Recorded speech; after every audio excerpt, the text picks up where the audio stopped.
এ পৃথিবীর সবথেকে বড় যুদ্ধক্ষেত্র কোনটা জানো? তোমার মস্তিষ্ক, তোমার মাইন্ড, তোমার ব্রেন, যেখানে সবথেকে বেশি যুদ্ধ চলে। আর এখানে জয়ী হওয়া মানুষগুলো নিজের জীবনে জয়ী হতে পারে। সত্যি বলতে, আজ আমরা যেখানে আছি আর কাল যেখানে পৌঁছাবো, এটা নির্ভর করে আমাদের চয়েসের উপরে। আমাদের কাছে দুটি অপশানই আছে। আমরা আমাদের সময়কে কাজে লাগাতে পারি, আমরা আমাদের সময়কে হেলায় হারাতে পারি। আমরা আমাদের সময়কে ব্যবহারও করতে পারি, আদারওয়াইজ আমরা আমাদের সময়কে অপচয় করতে পারি। সমস্ত অপশান উপরওয়ালা আমাদেরকে দিয়ে রেখেছেন। আমাদের কাছে সব অপশান আছে। তুমি কোনটা চয়েস করছো, তুমি কোনটা চুজ করছো, সেটার উপরে নির্ভর করছে তুমি কত দূর, কোথায় গিয়ে পৌঁছাবে, তোমার জীবনটা কতটা সুন্দর হবে। দেখো, তোমার মাইন্ড তোমার সব থেকে বড় যুদ্ধক্ষেত্র। এটা জানার পরে তুমি যতটা অবাক হচ্ছ, তার থেকে অবাক করা বিষয় কি জানো? তোমার আমার জীবনের সব থেকে বড় শত্রু আমরা নিজেরাই। তোমার জীবনের সব থেকে বড় শত্রু তুমি নিজে, আমার জীবনের সব থেকে বড় শত্রু আমি নিজে। আমরা হয়তোবা বলি যে অন্যরা আমাদেরকে আঘাত করেছে, সে আমাকে আঘাত করেছে। আচ্ছা, একবার প্রশ্ন করে দেখো তো, যে আঘাত করার সুযোগটা কে করে দিয়েছে? তাহলে কে দোষী? যদি সত্যি তুমি আঘাত করার সুযোগ করে দিয়ে থাকো, তাহলে আঘাত পাওয়ার পরে নিজেকে দোষারোপ করো। একটা সময় ছিল যখন আমি সব কিছুর জন্য অন্যদেরকে দায়ী করতাম, কিন্তু আজ রিয়েলাইজ হয়, আজ অনুভব হয় যে না, সব কিছুর জন্য আমিই দায়ী। আর এটাই বাস্তব যে সব কিছুর জন্য আমরাই দায়ী।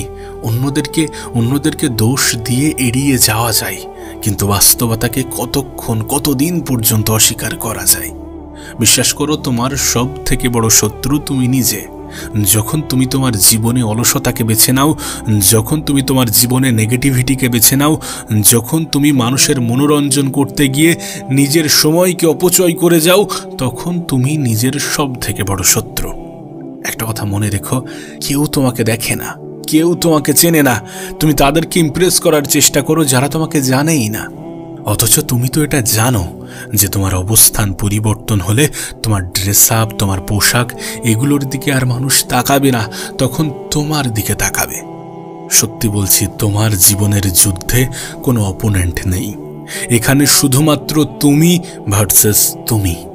তোমার লড়াই তোমার নিজের সাথে, তোমার লড়াই তোমার চিন্তা ভাবনার সাথে, নেগেটিভ চিন্তা ভাবনার সাথে, নেগেটিভ ধারণার সাথে, ছোট চিন্তা ভাবনার সাথে, ছোট স্বপ্নের সাথে। স্বপ্ন যদি দেখতে হয় তাহলে বড় দেখা উচিত, আর বড় স্বপ্ন পূরণ করার জন্যে নিজের উপরে কাজ করতে হবে, ধৈর্য ধরতে হবে, কঠোর মেহনত করতে হবে। যারা বলে যে শুধুমাত্র স্মার্ট ওয়ার্ক করে সমস্ত কিছু হয়ে যাবে, বিষয়টা এমন নয়। একবার ভেবে দেখো, তুমি স্মার্টলি কাজ করছো, কিন্তু তার সাথে হার্ড ওয়ার্ক করছো, অনেক বেশি মেহনত করছো, তোমার রেজাল্ট কত দ্রুত আসবে। আর আমরা তো এটাই চাই যে রেজাল্ট দ্রুত আসুক। দ্রুত রেজাল্ট আসার জন্য তেমন চিন্তা ভাবনা করা উচিত। তুমি আগামী 5 বছরের একটা গোল ঠিক করলে যে আমি আগামী 5 বছরে এগুলো অর্জন করব, সেগুলোকে নিজের 1 বছরের টার্গেট বানিয়ে ফেলো না। কেন হবে না? মানুষ যেটা ভাবে সেটা হয়। প্রথমে নিজের মস্তিষ্কে আনা উচিত। এ পৃথিবীতে কোনো কিছু দুবার ঘটে। আমি তোমাকে বলেছি, আগেও বলেছি, যে পৃথিবীতে কোনো কিছু দুইবার ঘটে। প্রথম আমাদের ব্রেনটে এবং দ্বিতীয় বাস্তবে। সো তোমার চিন্তা ভাবনায় প্রথমে এটা আসা উচিত যে আমি এগুলো করব, দেন সেগুলো বাস্তবের রূপ নেবে। আর যদি সত্যি তুমি করতে চাও, তাহলে সত্যি এটা হবে। নিজের চিন্তা ভাবনাকে বড় রাখো, স্পষ্ট রাখো, ক্লিয়ার হয়ে যাও যে আমি এটা করব। লক্ষ্যবিহীন মানুষগুলো মৃত ব্যক্তির ন্যায়। এটা তোমাকে নতুন করে বলার কোনো প্রয়োজন নেই। যদি সত্যি তোমার কাজে কেউ তোমাকে বাধা সৃষ্টি করে, তাহলে সেটা তুমি। যদি সত্যি কেউ তোমাকে বারবার বলে যে তোমার দ্বারা হবে না, তাহলে সেটা তুমি। কারণ কেন তুমি নেগেটিভ বলা মানুষগুলোকে বিশ্বাস করবে? যারা বলছে যে হবে না, তারা হয় ভয় পায়, না হলে তারা চায় না যে তুমি কিছু হয়ে যাও। বিশ্বাস শুরুতে কেউ করে না, তুমি এটা জানো। তুমি এটা জানো যে সঙ্গ প্রথমে কেউ শুরুতে দেবে না। সঙ্গ তখনই পাবে যখন তুমি কিছু করে দেখাবে। বাহবা তখনই পাবে যখন তুমি কিছু করে দেখাবে। হাততালি তখনই বাজবে যখন তুমি কিছু করে দেখাবে।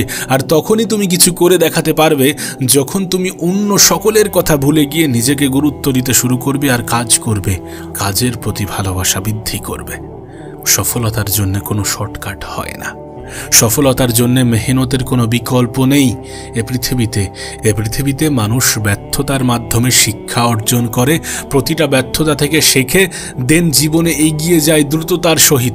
তুমি হয়তোবা ভাবছো যে ব্যর্থতা কেন আসবে, আমি তো চেষ্টা করছি, আমি তো মেহনত করছি, আমি তো পরিশ্রম করছি, আমার জীবনে কেন এত ব্যর্থতা আসবে? ব্যর্থতা আসবে কারণ তুমি চেষ্টা করছো, ব্যর্থতা আসবে কারণ তুমি পরিশ্রম করছো, ব্যর্থতা আসবে কারণ তুমি পদক্ষেপ নিয়েছো। যদি সত্যি তুমি স্টেপ নেও না, তাহলে অনেকগুলো ব্যর্থতার মুখোমুখিও তোমাকে হতে হবে।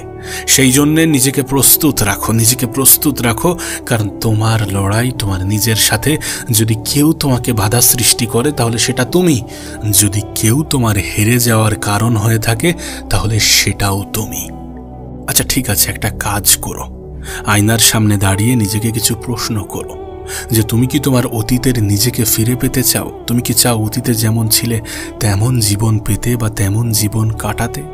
যদি সত্যি না চেয়ে থাকো তাহলে তোমার কি মনে হয় না যে কিছু জিনিসের পরিবর্তনের প্রয়োজনীয়তা আছে? তোমার কি মনে হয় না যে নিজের উপরে বিশ্বাস দেখানোর প্রয়োজনীয়তা আছে? তোমার কি মনে হয় না যে বেশি বেশি মেহনতের প্রয়োজন আছে? যদি সত্যি মনে হয়ে থাকে তাহলে কেন করবে না? কেন পরিশ্রমে বিশ্বাস রাখবে না? দেখো, রেজাল্ট আমাদের হাতে থাকে না ঠিকই, কিন্তু পরিশ্রম, মেহনত এগুলো আমাদের হাতে, চেষ্টা আমাদের হাতে। আর আমাদের হাতে যেগুলো আছে সেগুলো আমরা করব, যে কোনোভাবে হোক করব। আবারও বলছি, তোমার সব থেকে বড় শত্রু তুমি নিজে।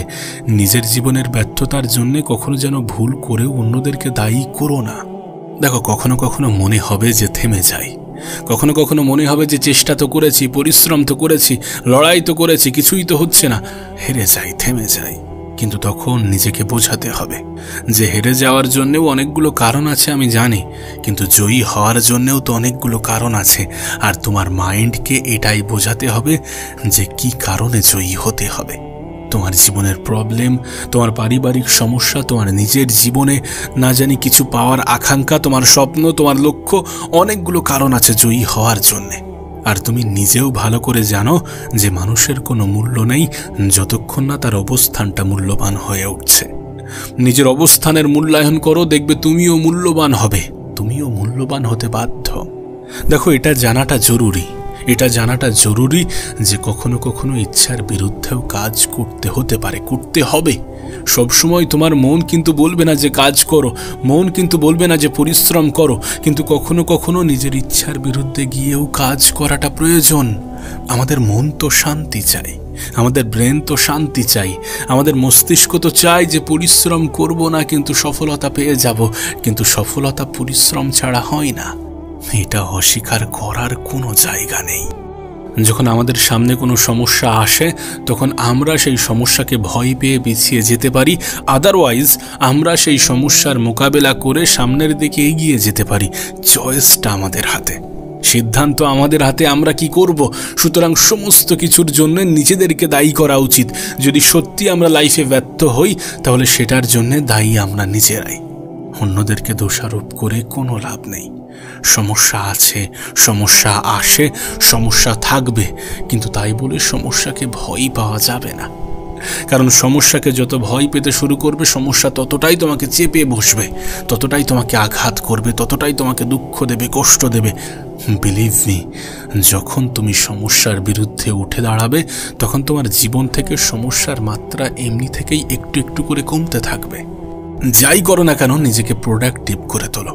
তুমি বুকস পড়ো, তুমি খেলাধুলা করো, তুমি জ্ঞান অর্জন করো, তুমি রান করো, তুমি জিমে যাও, তুমি দৌড়াও, তুমি যাই করো না কেন, নিজেকে সবসময় প্রোডাক্টিভ রাখার চেষ্টা করো। নিজেকে সবসময় কর্মব্যস্ততার মধ্যে রাখার চেষ্টা করো। দেখবে নেগেটিভ চিন্তা এমনি থেকেই তোমার জীবন থেকে, তোমার মাইন্ড থেকে হারিয়ে যেতে বাধ্য। যখন কোনো মানুষ ব্যস্ততার মধ্যে হারিয়ে যায় না, তখন সে এদিকে ওদিকে অতটা তাকায় না। নিজেকে ব্যস্ত রাখতে হবে।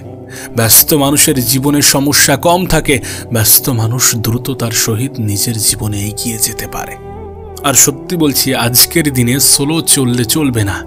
নিজেকে দ্রুততার সহিত সামনের দিকে এগিয়ে নিয়ে যেতে হবে, দ্রুত কাজ করতে হবে, দ্রুত স্টেপ নিতে হবে, দ্রুত পদক্ষেপ নিতে হবে। বিশ্রামের কোনো জায়গা নেই, অলসতার কোনো সুযোগ নেই। অলস মস্তিষ্ক শয়তানের বাসা। কাজ করব না এমন চিন্তা ভাবনা রেখো না, অল্প মেহনতে বেশি রেজাল্ট আশা করো না। সেখানেই মানুষ বেশি বেশি হতাশ হয়, যেখানে মানুষ অল্প মেহনতে বেশি রেজাল্টের আশা করে বেড়ায়। পরিশ্রম করলে সফলতা পাবে, সুযোগ আসবে, জীবন তোমাকে বারবার সুযোগ দেবে, কিন্তু সেই সুযোগটাকে কাজে লাগাতে হবে। হাত গুটিয়ে বসে থাকাটা এটা তোমার চয়েস, কিন্তু নিজের উপরে কাজ করাটা গুরুত্বপূর্ণ। নিজেকে বোঝানো, নিজেকে বলা যে আমি পারবো, আমি করে দেখাবো, আমার দ্বারা সম্ভব, আর সত্যি তোমার দ্বারা সম্ভব যদি তুমি নিজেকে নিয়ে পজিটিভ থাকো। যদি তোমার মস্তিষ্কে থাকা নেগেটিভ জিনিসগুলোকে হটিয়ে পজিটিভ জিনিসগুলোকে নিজের জীবনে এন্ট্রি দিয়ে থাকো। বিলিভ ইন ইয়োরসেলফ, নিজেকে বিশ্বাস করো। আবারও বলছি, তোমার সব থেকে বড় শত্রু তুমি নিজে। তোমার লড়াইটা তোমার নিজের সাথে, আর তোমার জীবনের সব থেকে বড় যুদ্ধক্ষেত্র তোমার ব্রেন, তোমার মাইন্ড।